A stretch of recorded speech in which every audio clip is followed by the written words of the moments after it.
Hey, what's up, guys? This is Cheng here.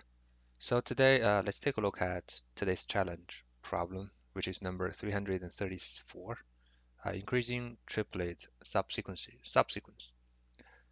So you're given like an integer of a integer arrays, and you just need to return true if there exists a triple indices I, j, and k, such that there's like a increasing relations between them, like I smaller than j smaller than k.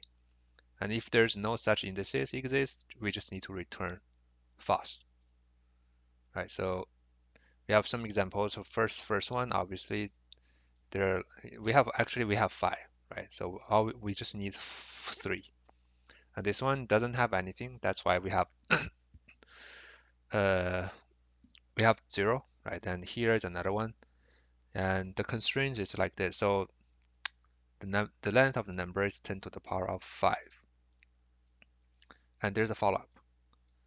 So by looking at the constraints here, right? I mean of course, I mean the real brute force way of doing this is what is the basically all the uh, we try all the indices, and then we just and the time complexity for that will be of course uh, n n cube, right? And with this constraint, it will definitely TLE.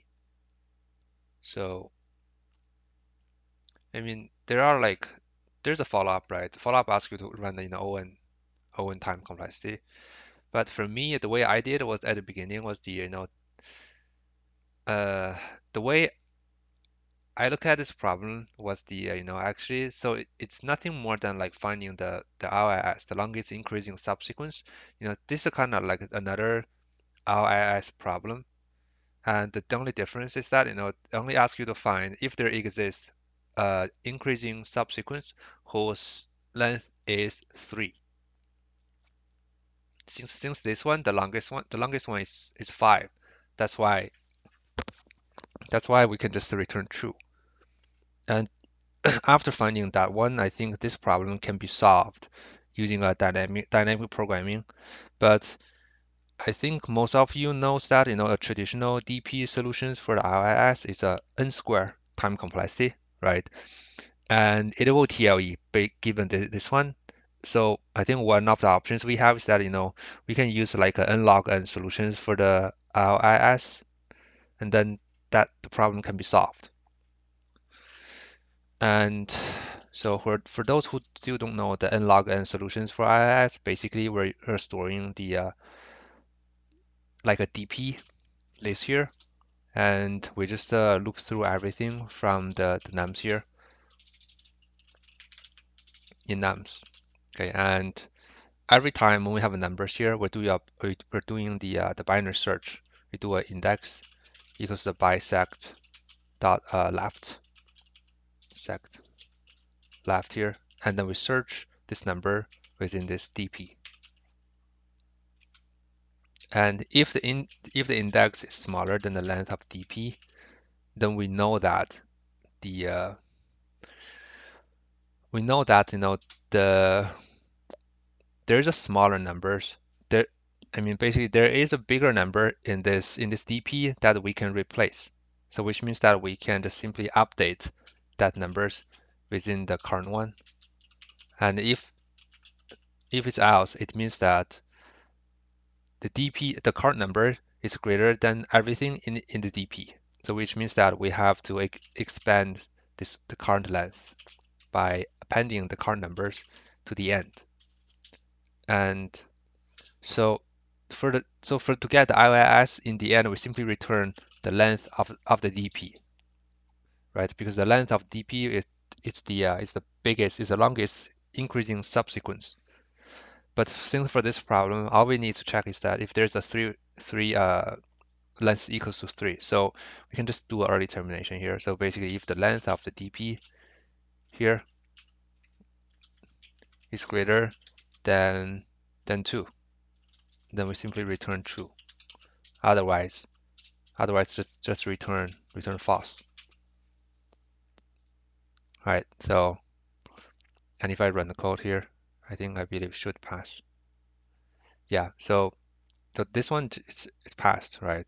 And the time complexity for this, I think it's n log n, right? Because we have n numbers on the outer loop, and in the inner loop we do a binary search. It's going to be n log n. So that's that. And space complexity is the also the O of n. So not too good, but not terrible, right? And then here comes the follow-up. So the follow-up is the could you implement a solution that runs in O n time and the complexity and the O1 space complexity? All right. So so as long every time when you try to accomplish O1 space complexity, it's a signal that you need to use a limited number of variables to store the previously calculated result. Right. So for example, for one dimensional DP problem, if the current state only depends on the previously one or two states, you can have like one variables or two variables to reduce the time space complexity to O1. Actually, similar for this problem. No, actually the ON solutions for this one, it's actually, in my opinion, it's kind of similar as what we're doing here. You know, so the way we're doing this is every time we have numbers here, as long as there's a number in this DP which is bigger than the current one, right? And then we'll just update that one with the current one. So what does that tells me? To give us a hint, right? So whenever so the moment we the moment we return the true here is when there are two values that's smaller than the current one, and then that's when we return the value. If there's no two values that's smaller than the current one, we'll just keep updating this DP. Okay, right? So that gives us a hint basically. So actually we just need to use two variables to maintain the first two smallest numbers, and we just use the current one to compare with that. So what I mean is that I'm going to have like smallest number, right, and equals to the second smallest number, right, equals to the what, to the system dot max size, right, since we're getting the smallest. So these two actually are equivalent to the first two elements in this DP. And so we just have to do a num in nums here, right?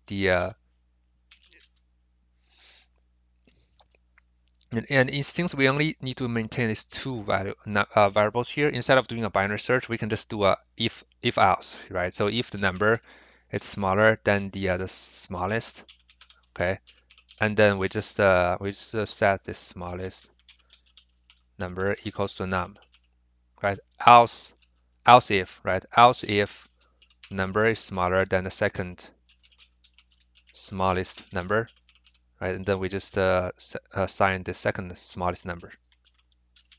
Okay. Yeah, because if the first one doesn't satisfy the condition here, and if we satisfy second one, then we know that the current number is greater than the smallest, but it's smaller than the second one. That's why we can just keep updating that. And then the final, right? Else means that the current number is is greater than the first two. We can just yeah, we just return true in this case. Oh, one more thing here. So we have instead of a strictly smaller, we have to use the the smaller or the equal, because for the equal one we still want to update that, because otherwise we'll return true here. But if we have 1 2 2 2 2 forever, right, in this case, you know, the result should be false. So that's why for the even for the same one, we still want them to fall into one of these two if else here, and we only going to return true if the current one is strictly greater than than the previously 2, right? Then that's it. So, and else we return false in the end. Yep, I think that's it. So run, submit.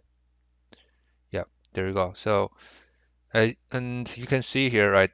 So now since we're removing this binary search and also we're not storing or using a DP here, all we need to know all we need to store is the first the first two smallest numbers, and then we're using a constant space, and then there's like a O of n time complexity.